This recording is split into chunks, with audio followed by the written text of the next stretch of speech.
I was recovering after giving birth when I heard my sister-in-law laughing outside my hospital room. She actually believed I was infertile, she whispered. My mother-in-law shushed her. Then she said, once she signs the papers, your brother gets nothing. I didn't move. I just lay there under the thin hospital blanket, staring at the half-open door, praying I had misunderstood. Because if I had heard them correctly, then the last 9 months of my life had not been an act of love. They had been a setup. Before that night, I thought I had married into a difficult family, not a dangerous one. My husband, Adam, had warned me about his mother from the beginning. He never said she was cruel. He always used softer words. She's complicated. She means well, but she doesn't know how to show it. I learned quickly that those phrases were just prettier ways of saying Vivian was used to getting what she wanted. Vivian had money, influence, and the kind of calm voice that made people obey before they realized they were being ordered around. She didn't need to raise her voice. She could ruin a dinner table with one look. And her favorite person in the world was Adam's younger sister, Sophie. Everyone knew it. Sophie could say something cutting and somehow still become the victim. She could arrive late, leave early, ignore everyone's boundaries, and Vivian would explain it away as sensitivity. If Adam disagreed with her, Vivian called him cold. If I disagreed with her, I was difficult. So Adam and I kept our distance. We showed up for holidays. We smiled when necessary. That was our system. Then Thanksgiving happened. Vivian hosted dinner at her estate near Asheville, the way she always did. The table looked perfect. White candles, polished silver, expensive flowers, crystal glasses. It didn't feel like a family meal. It felt like a performance. Sophie barely touched her food. She kept glancing at Vivian. At first, I thought she was just waiting for attention, which was normal for her. Then halfway through dinner, she dropped her fork. The sound was small, but everyone heard it. Sophie covered her mouth and started crying. Not quiet tears. Broken, shaking sobs. Peter, her husband, froze beside her. His hand hovered near her shoulder, like he wasn't sure if he was allowed to comfort her. Vivian stood so quickly her chair scraped the floor. Sophie? Sweetheart, what's wrong? Sophie shook her head. Her shoulders trembled. She looked at Adam, then at me, then down at her lap. I can't have children, she whispered. The room went silent. She said her doctor had told her that her ovaries were failing. She said her chances of carrying a pregnancy were almost gone. She said she had spent weeks pretending to be fine because she didn't want to ruin the holiday. Then she broke down again. I can't give Peter a family, she cried. I can't be a mother. I felt awful for her. No matter what kind of person Sophie had been, that kind of pain sounded real. And maybe that was why it worked. When someone says something that devastating, most decent people don't ask for proof. They reach for them. So I did. I got up, walked around the table, and hugged her. She clung to me so tightly I could feel her nails through my sweater. You're the only one who understands, she whispered. At the time, I thought she meant woman to woman. Now I know she meant target to target. A few weeks later, Vivian came to our house without calling first. It was raining that night. Adam was still out, and I was in the kitchen when the doorbell rang. I opened the door and found Vivian standing there in a dark coat, her face pale and damp from the weather. She didn't criticize the house. She didn't comment on the mess. She didn't even take off her coat. She walked straight into my kitchen. Then she got down on her knees. I stepped back, startled. Vivian, what are you doing? She grabbed my hands. Her fingers were cold. I'm begging you, she said. My stomach tightened. She told me Sophie was falling apart. She said Sophie barely slept. She said Sophie spent hours sitting in the empty nursery she had decorated years ago, grieving a child she believed she would never have. Then she said it. Carry a baby for her. I pulled my hands away. What? A traditional surrogacy, Vivian said quickly. Your egg. Peter's sperm. Sophie would adopt the baby after birth. It would stay in the family. No stranger. No agency circus. Just us. I stared at her. It felt too big to answer. Before I could speak, Adam came home. He stopped in the kitchen doorway, rain still on his jacket, and looked from his mother on the floor to me. Vivian turned to him. Your sister is dying inside, she said. And I watched Adam break. He didn't pressure me that night. Not directly. But his silence had weight. His hope had weight. His guilt had weight. I said no at first. Then I said I needed time. Then Sophie started calling. She never demanded. That would have been easier to reject. Instead, she cried softly and said she understood. She told me I was a better person than she could ever be. She said she would never forgive herself for even wanting this from me. Vivian offered to cover everything. Medical bills, recovery costs, any income one might lose, future help for Adam and me. She said it wasn't payment. It was protection. I told myself I was not being bought. I told myself I was choosing kindness. I told myself maybe this would finally make them see me as family. One night, after Sophie sent me a photo of the nursery, I sat on the bathroom floor and cried because I already knew my answer. I said yes. And the moment I did, everything changed. At first, they treated me like a saint. Sophie cried when the clinic confirmed the process could begin. Vivian hugged me in front of everyone and called me a gift to this family. Peter looked overwhelmed, but grateful. Adam held my hand the whole time, whispering, "Are you sure?" over and over again. I was sure. Or at least I wanted to be. Because it was traditional surrogacy, there was no pretending the biology was simple. The baby would be created using my egg and Peter's sperm. Sophie would become the legal mother after the adoption was finalized. Lawyers explained that the final consent and relinquishment steps had to happen after birth. At the time, that sounded like paperwork. Later, that detail saved me. The pregnancy test came back positive a few weeks later. Sophie screamed when she found out. Vivian cried. Adam wrapped his arms around me and kissed my forehead. For one brief moment, I thought everything had been worth it. Then Sophie started watching me. It began with small things. What did you eat today? Did you take your vitamins? Why did you walk so much? Why didn't you answer my call? At first, I told myself she was anxious. She believed this was her only chance to become a mother, so I tried to be patient. I answered her questions. I sent updates. I let her come to appointments. But anxiety turned into control fast. She wanted access to my calendar. Then my food log. Then my sleep tracker. Vivian supported all of it. She only wants to feel included, Vivian said. Included became their excuse for everything. By the second month, Sophie was texting me before breakfast. By the third, she was criticizing everything I ate. By the fourth, she was calling the baby my child in front of me while correcting my posture, my meals, my clothes, and even how long I stood in the shower. One afternoon, after days of nausea, I managed to eat a donut. It was the first thing that didn't make me gag. I logged it because Sophie had insisted on tracking meals. My phone rang within minutes. What are you doing? Sophie snapped. I closed my eyes. Eating. That's not food. That's processed sugar. Sophie, I've barely kept anything down. You're not thinking like a mother, she said. The words landed hard. I sat on the couch with one hand over my stomach. I am the one carrying this baby, I said quietly. She paused. Then her voice turned cold. You're carrying my baby. I should have hung up. Instead, I apologized. That was what the pregnancy did to me. It made me tired. It made every argument feel too heavy to lift. Adam tried to step in a few times. He told Sophie to back off. He told Vivian I needed rest. But each time, Vivian turned it into betrayal. You would deny your sister comfort, she asked him once. After everything she has lost? Adam's face shut down. That was the pattern. Vivian pushed. Adam resisted. Vivian made him feel cruel. Then Adam came home exhausted and asked me to let one more thing go. She's scared, he would say. Just for now. Just for now became months. The pregnancy became harder. I was sick constantly. My blood pressure rose. My doctor warned me to slow down. Then she put me on bed rest. I had to step away from work. I had to cancel plans.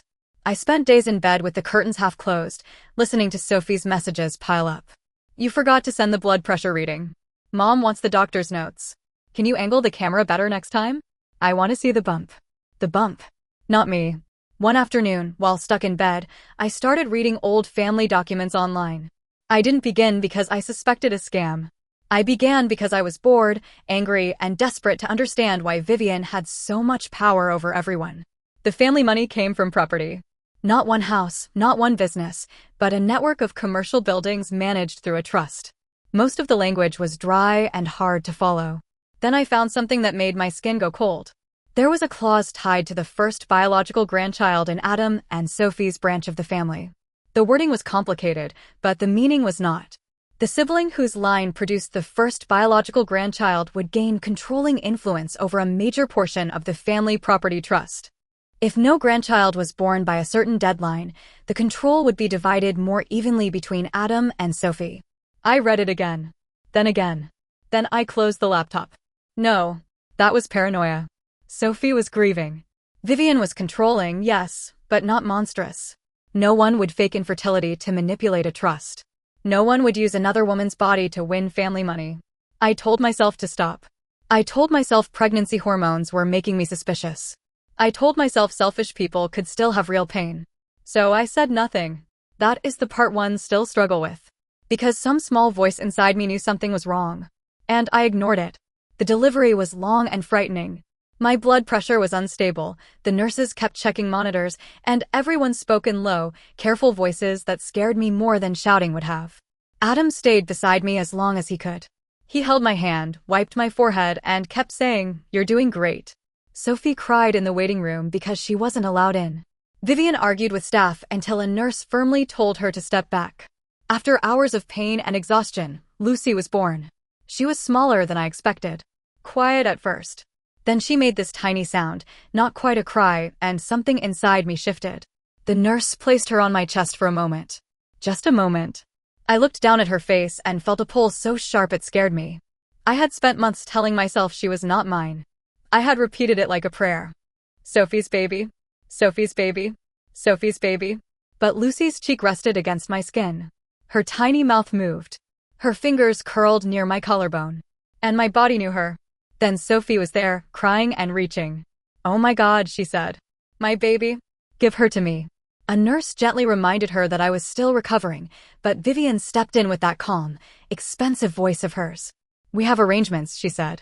"The intended mother needs to bond." I was too weak to argue. Too medicated. Too confused by the feeling in my chest. They took Lucy. I watched Sophie cradle her while Vivian stood behind her like she had just won something. Then they left the room. I was checked, cleaned up, monitored, and eventually moved to a dim recovery room. The door had not closed all the way. That tiny gap saved me. At first, I heard footsteps. Then Sophie's voice. She was laughing. Not crying. Not overwhelmed. Laughing. "I still can't believe she did it," Sophie whispered. Vivian answered sharply. "Lower your voice." Sophie laughed again. She actually believed I was infertile. My eyes opened. Every part of me went still. "She looked so proud of herself," Sophie said. "Like some saint. And I didn't have to ruin my body, Mom. No pregnancy. No bed rest. No delivery. Nothing." I stared at the ceiling. My heart started pounding so hard I thought the monitor would give me away. Vivian's voice dropped. "Keep yourself together until the papers are signed." "She will sign," Sophie said. "Adam will make sure she signs." "Adam doesn't know enough to interfere," Vivian replied. "Once the final adoption is accepted, the trust can be notified. Your brother loses his leverage and the controlling interest moves where it belongs." Sophie made a small, satisfied sound. "With me. With your child," Vivian corrected. There was a pause. Then Sophie said, "She's not going to change her mind, right?" Vivian answered without hesitation. "Not if she still thinks being loved by this family depends on obedience." The Thanksgiving tears. The kitchen visit. Vivian on her knees. Sophie's soft calls. The empty nursery photo. The tracking. The insults. The way they had reduced me to a body and called it sacrifice. It all clicked into place. They had not needed me because Sophie could not have a child. They had needed me because Sophie did not want to carry one. They had needed my egg, my pain, my recovery, and my silence to trigger a trust clause and move family control away from Adam. And Lucy was the key. I wanted to scream. Instead, I closed my eyes. When a nurse came in later, I pretended to be waking up. I asked for water. I asked when I could see the baby. My voice sounded weak and normal. An hour later, Sophie came in holding Lucy. Vivian stood behind her. Sophie looked sweet again. Soft. Emotional. Perfect. "She's beautiful," Sophie said. "You did such an amazing thing for us." For us. I looked at Lucy's tiny face. Then I looked at Sophie. "Can I hold her?" Sophie hesitated just long enough for me to notice. Vivian stepped forward. "Of course," she said, smiling too brightly. For a minute. Sophie placed Lucy in my arms. The second I felt her weight, the coldness inside me sharpened into clarity. I smiled weakly. "She's perfect," I whispered. Sophie relaxed. Vivian relaxed. They believed they still had me. Before they left, Sophie said, "We'll take her home tonight. You need rest and the nursery is ready." I nodded. "Okay." Adam looked uncomfortable when they carried Lucy away, but he didn't understand why. He thought this was the plan. He thought I was grieving the normal grief of a surrogate letting go. He had no idea his mother and sister had built that grief on a lie. That night, while everyone thought I was sleeping, I asked a nurse for my phone. My hands shook as I typed notes. Every sentence I remembered. Every detail. Every name. Because I had not signed the final papers. And I was done being obedient. I was discharged the next day. Everyone expected me to go home and recover. I didn't. I went to a law office. I sat across from a family lawyer named Grant and told him everything. The fake diagnosis. The pressure. The tracking. The trust clause. The conversation outside my hospital room. The fact that I had not signed the final relinquishment documents. Grant listened without interrupting. When I finished, he leaned back in his chair, his jaw tight. "Jenna," he said, "this changes everything." I gripped the arms of the chair. "Can they keep her?" He shook his head slowly. "Not if the adoption is not final. Not if your consent was obtained through fraud. And not if you revoke before the court accepts the relinquishment." I started crying then. Not loud. Not dramatically. Just tears I could not stop. Grant handed me tissues and kept talking calmly. He said we needed to move fast. He filed emergency motions. He prepared a sworn statement. He contacted the court. He made it clear that this was not about revenge. It was about consent, custody, and fraud. That mattered. Because I needed the law on my side before I faced Vivian. I was not going to show up screaming. I was not going to grab Lucy and run. I was going to make them answer in the one place Vivian cared about most. In front of people whose approval she valued. 6 days after Lucy was born, Vivian threw a welcome party. Of course she did. She invited family friends, business contacts, neighbors, and anyone who would admire Sophie and congratulate Vivian on the continuation of the family line. I told Adam I was too weak to attend. He offered to stay with me. I told him to go. He kissed my forehead and said, "Are you sure?" "I'm sure." He left believing he was supporting his sister. That still hurts. Because Adam was not part of the plan. He was blind, but he was not cruel. I knew exposing his mother and sister publicly would hurt him too. But I also knew Vivian would bury this if I gave her privacy. Privacy was where she did her best work. So I waited. By mid-afternoon, the party was full. I arrived with Grant, 2 process servers, and deputies who had a temporary court order requiring Lucy to be placed with me while the fraud claim was reviewed. My body still hurt from delivery. Every step reminded me I should have been in bed. But I walked up that driveway with my hands steady. The estate doors were open. Inside, people were laughing. There were flowers everywhere. Champagne glasses. Soft music. Sophie stood near the center of the room in a white dress, holding Lucy like a prize. Vivian lifted a glass. "If everyone could gather," she said, smiling. "Today, we celebrate not only a child, but the future of this family." That was when Grant stepped forward. "Vivian," he said clearly. "We need a moment." The room quieted. Vivian turned. The second she saw me, her smile thinned. "Jenna," she said. "You should be resting." "I know." Sophie's eyes flicked to the deputies. "What is this?" Grant opened his folder. "I represent Jenna.